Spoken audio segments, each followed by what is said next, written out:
ഈശോ മിശിഹായ്ക്ക് സ്തുതിയായിരിക്കട്ടെ. ദൈവത്തെ അന്വേഷിച്ച് ബെത്ലഹേമിലെ ആ ചെറിയ വീട്ടിലേക്ക് യാത്ര ചെയ്തെത്തിയ 3 ജ്ഞാനികൾ തേടിയത് സ്വർണമോ ബഹുമാനമോ ഭൗതിക സമ്പത്തോ ആയിരുന്നില്ല. ജനിച്ച യഥാർത്ഥ രാജാവായ യേശുവിനെ തന്നെയാണ്. ഒരു നക്ഷത്രത്തിൻ്റെ വഴികാട്ടലിൽ വളരെയധികം ബുദ്ധിമുട്ടുകളും ദൂരവും കടന്ന് അവർ എത്തി. ശിശുവായ യേശുവിനെ പ്രണമിച്ച് തങ്ങൾക്കുണ്ടായിരുന്ന വിലയേറിയ സമ്മാനങ്ങൾ അവിടത്തേക്ക് കാഴ്ചയർപ്പിച്ചു. ഇതിലൂടെ ദൈവം നമ്മെ പഠിപ്പിക്കുന്നത് ലോകത്തിൽ നമ്മുടെ ജീവിതത്തിലും ഒന്നാം സ്ഥാനം യേശുവിനായിരിക്കണം എന്നത് തന്നെയാണ്. ദൈവം അവരെ വഴി നടത്തിയത് നക്ഷത്രം കൊണ്ടാണ്. ദൈവത്തിൽ വിശ്വസിച്ചാൽ നമ്മുടെ ജീവിതത്തിലും അവിടുന്ന് വെളിച്ചം നിറയ്ക്കും.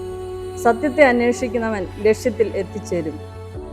യേശുവിനെ കണ്ടതിന് ശേഷം അവർ മടങ്ങിപ്പോയത് മറ്റൊരു വഴിയിലൂടെയാണ്.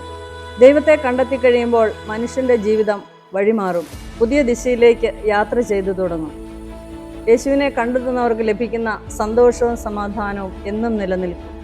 യേശുവിനെ കണ്ടെത്താനായി നമുക്കും ഒരു പുതിയ വഴിയിലൂടെ യാത്ര തുടങ്ങാം, പുതിയ ദിശയിലേക്ക്. ഉണ്ണീശോ എല്ലാവരെയും സമൃദ്ധമായി അനുഗ്രഹിക്കട്ടെ.